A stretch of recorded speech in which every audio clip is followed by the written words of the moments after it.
Hi friends, welcome back to women development society. Samosa neck కావాలనుకునే వాళ్ళు ఎంత ఈజీగా స్టిచ్ చేసుకోవచ్చో చూసేయండి ఫ్రెండ్స్. సమోసా షేప్లో మనం కట్ చేసుకొని తిరిగేసుకున్న తర్వాత మళ్ళీ ఇక్కడ మనం ఇష్టం ఉంటే లేస్ కానీ బీడ్స్ కానీ స్టోన్స్ కానీ కుట్టేసుకోవచ్చు. లేదు అని అంటే పైపింగ్ కూడా చేసుకోవచ్చు. ఇక్కడ యాస్టీజ్గా నెక్ మళ్ళీ ఫ్రంట్ బ్యాక్ వచ్చేసి పైపింగ్ వస్తుందండి. ఇక్కడ బ్యాక్ వీపుకి కూడా పైపింగ్ వస్తుంది.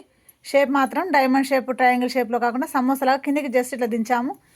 చూసేయండి, నచ్చితే లైక్ చేయండి, షేర్ చేయండి, సబ్స్క్రైబ్ చేయడం మర్చిపోకండి. మీకు నచ్చినా కానీ ఇలాంటివి కుట్టుకోవడానికి ట్రై చేయండి. స్టిచ్చింగ్ వీడియో కావాలి అనుకున్న వాళ్ళు కామెంట్ బాక్స్లో కామెంట్ చేయండి స్టిచ్చింగ్ వీడియోని. స్టిచ్ చేసేటప్పుడు కూడా మళ్ళీ మీకు కామెంట్ బాక్స్లో అడిగిన వాళ్ళ కొరకన్నా వీడియో చేస్తాము. ఓకే ఫ్రెండ్స్, థ్యాంక్ యూ, నమస్తే. ప్లీజ్ లైక్, షేర్, సబ్స్క్రైబ్ చేసి సపోర్ట్ చేయండి.